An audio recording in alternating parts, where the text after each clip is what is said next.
Welcome to our PID class. Today we are going to look at another interesting topic, that is neonatal tetanus. Under this topic we are going to look at the following: the definition, transmission, pathogenesis, clinical features, the diagnosis, management, prevention, complications, and finally prognosis. So let's dive in. Neonatal tetanus is a syndrome of general rigidity with muscle spasms and seizures in the neonatal period resulting from Clostridium tetani toxin production. Therefore, the causative agent is Bacilli Clostridium tetani, which is a gram-positive rod and thrives in areas of low oxygen concentration. Tetanus can interfere with the ability to breathe, hence threatening the life of children.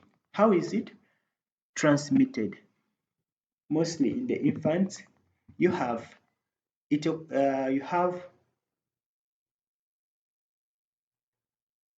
the use of non-sterile instruments to cut the umbilical cord when contaminated material is used to cover the umbilical stump, and when deliveries are carried out by people with unclear hands or on a contaminated surface. Let's look at the pathogenesis briefly. So, tetanus occurs after they introduce spores germinate. They multiply and then they produce the toxins tetanospasmin and tetanolysin. And like we have said, in low oxygen concentration. And then what occurs is this tetanus toxin bind at a neuromuscular junction and they enter the motor nerve by endocytosis, after which they undergo retrograde axonal transport to the cytoplasm of the alpha motor neurons. Therefore, they reach the spinal cord. Here, in the CNS, they prevent the release of inhibitory neurotransmitters, that is, mostly glycine and GABA. So, you have the blockage of the normal inhibition of the antagonistic muscles onto which voluntary coordinated muscle movement depends. After blockage of the normal inhibition of antagonistic muscles, you have the consequence of the affected muscles having sustained maximum contraction, and these muscles cannot relax. And therefore, even the autonomic nervous system is also rendered unstable in tetanus. So let's look at the clinical features. One, you have in infants progressive difficulty in suckling and swallowing. You have diminished movement of the limbs, stiffness and rigidity to touch, spasms. Umbilical stump may hold remains of that dung or clotted blood when you're doing your general examination. This is infant. Then you have irritability or cry. This infant is presented to you and is continuously crying. Then you have restlessness. That's a picture. The infant is assuming an opportunist position, which is due to generalized muscle spasms. Yeah, therefore in tetanus there is a triad of trismus, that is due to increased tone in the jaw muscle. Then you have rhesus sardonicus and opportunist position, and like we have mentioned, is due to generalized muscle spasms. And you have this picture here demonstrating the opportunist position. So how do you diagnose? Diagnosis of tetanus is a clinically based diagnosis. However, you should note the following. Results from routine laboratory studies are usually normal, and then peripheral leukocytosis may be there, but resulting from secondary bacterial infection, and the spinal fluid is mostly normal. Therefore, to diagnose tetanus, you have typically appearance of an immunized baby who was injured or born within the preceding 2 weeks and presents with the features you have seen: trismus, dysphagia, generalized muscle spasms, and rigidity. Therefore, no investigation is required as diagnosis is based on the presence of those features. So, what are the differential diagnoses of tetanus? Strychnine poisoning, the only condition that truly mimics tetanus. There's other differential diagnoses like Stiffman syndrome, stroke, hypoglycemia, meningitis, drug reaction, trismus due to the dental infection, though all these can be picked from lab. Let's look at the management. We have management goals in neonates having tetanus. One, you need to eradicate the Clostridium tetani, and then the wound environment, you should make sure that it is not conducive for anaerobic multiplication.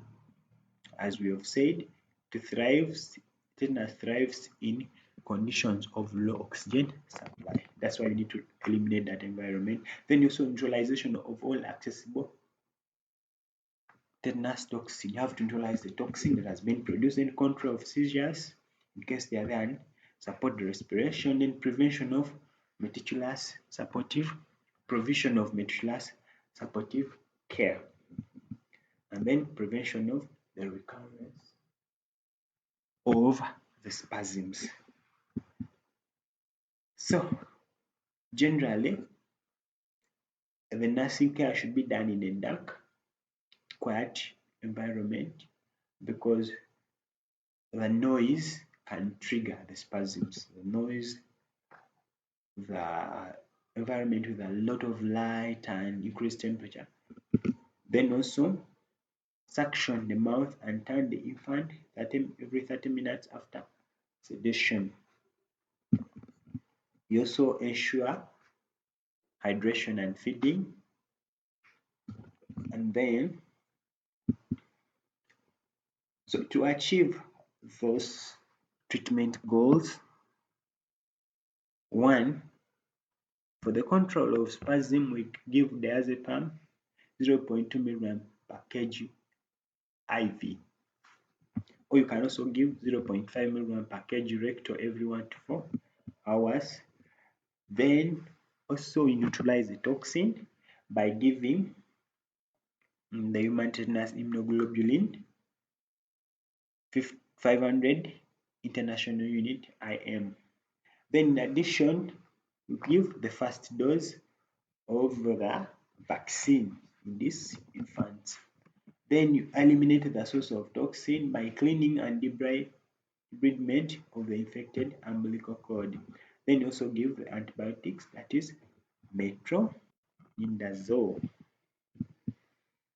So generally, in the prevention, we target two major aims or two steps that are taken. One, active vaccination. Two, you have proper handling of the umbilical cord and the stump. So yes, active immunization should be given in the early infancy with combined DTaP vaccine. This is a vaccine that gives protection to tetanus, diphtheria, and pertussis. Then immunization of pregnant women with tetanus toxoid. Then proper cord care. So what are the complications? You have pneumonia can occur, laceration of the mouth and the tongue. These are due to the seizures that occur or spasms. Then you have renal failure. Then gastric ulceration with or without hemorrhage, venous thrombosis, pulmonary emboli, intramuscular hematoma, and then under the prognosis, here you should note that in case there is a long incubation period, there is a suspected or expected favorable prognosis. However, if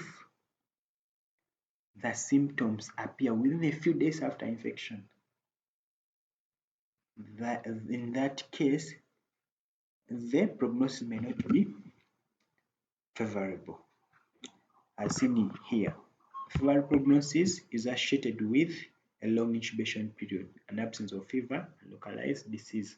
An unfavorable prognosis associated with the onset of trismus in less than 7 days after injury, and with the onset of generalized spasms in less than 3 days after the onset of trismus. And most fatalities occur within the first week of illness.